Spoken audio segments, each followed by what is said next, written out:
दौरानिए से बाहर आ गए हैं कि बुढ़ापे के अफेयर का भी एडवांटेज नहीं होता,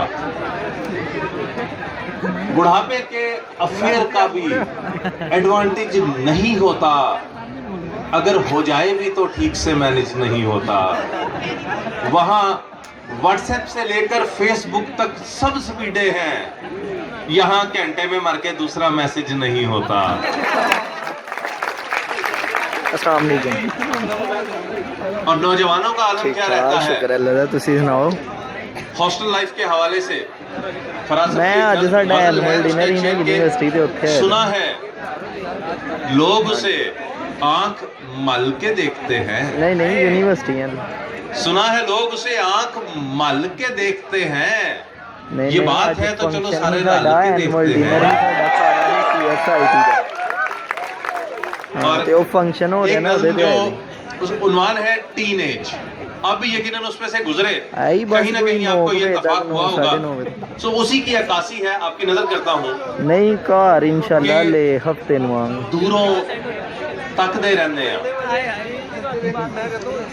दूरों चलो ठीक है जी, तकदे रहने सबको दस दियो, मैं बैग भी ले झकते रहने हैं।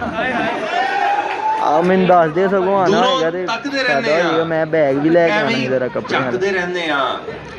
और शाम सवेरे जाते हैं, गली दे फेरे लाते हैं। चलो ठीक है, तो की से ठीक है, सानू ही मुंह नहीं लाती, सब नू लिफ्ट करांदी है। अच्छा सानू ही मुंह नहीं लाती है। दिल ओदे ते डुलिया है, वरना कदश्वरिया है। और बहुती फैशना पिट्टी है, बहुती फैशना पिट्टी है, क्रीमा मालमाई चिट्टी है।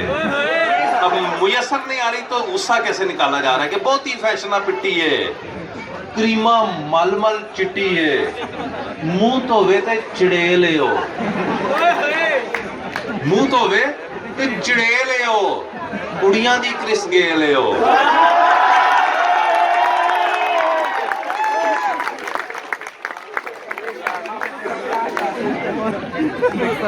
मुंह धोवे ते चिड़ेल हो, कुड़ियां दी क्रिस गेल हो। और कुजी ठूठी लगदी है, शक्लों झूठी लगदी है। कुजी ठूठी लगदी है, शक्लों झूठी लगदी है। और चरसी